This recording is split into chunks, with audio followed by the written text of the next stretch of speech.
Hello everyone, আসসালামু আলাইকুম। চলুন আজকে আপনাদের সাথে দারুণ একটি প্যানকেকের রেসিপি শেয়ার করি। দেখেন আমি প্যানকেক বানিয়েছিলাম, কত সুন্দর হয়েছে। ভিতরে কত ছিদ্র, ভিতরে অসংখ্য ছিদ্র। ছিদ্র দেখলে বোঝা যায় প্যানকেকটা কত নরম হয়েছে, স্মুথ হয়েছে। চলেন মেন রেসিপিতে যাওয়া যাক। প্রথমে আমি এখানে 2টি ডিম ভেঙে নিয়েছি। ডিম ফ্রিজে থাকলে অবশ্যই 1 ঘন্টা আগে নামিয়ে নেবেন। এখন ডিমগুলোকে ভালোভাবে ফেটিয়ে নেব।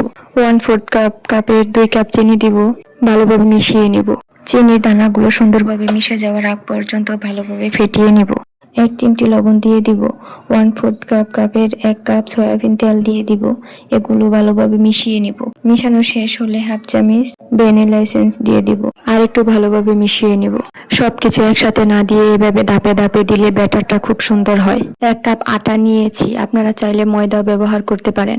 পুরোটা একসাথে দিয়ে দিব না, আমি হাফ একবার দিয়ে ভালোভাবে মিশিয়ে নিব। এরপর বাকিটা দিয়ে দিব। 1/4 কাপের একটু কম বেকিং পাউডার দিয়ে দিলাম। আটা আর বেকিং পাউডারটা ভালোভাবে মিশিয়ে নিব। মিশানোর পর 1 কাপ তরল দুধ নিয়ে নিব। এটা আমি একসাথে দিব না, ধাপে ধাপে দিয়ে সুন্দর করে মিশিয়ে তারপর পুরোটা ব্যবহার করব। এই তো দেখেন আমার প্যানকেকের ব্যাটার তৈরি হয়ে গেছে। এখন চলেন চুলায় চলে যাই। প্রথমে আমি একটি কড়াই বসিয়ে দিব। আপনারা চাইলে সামান্য অয়েল ব্রাশ করে নিতে পারেন।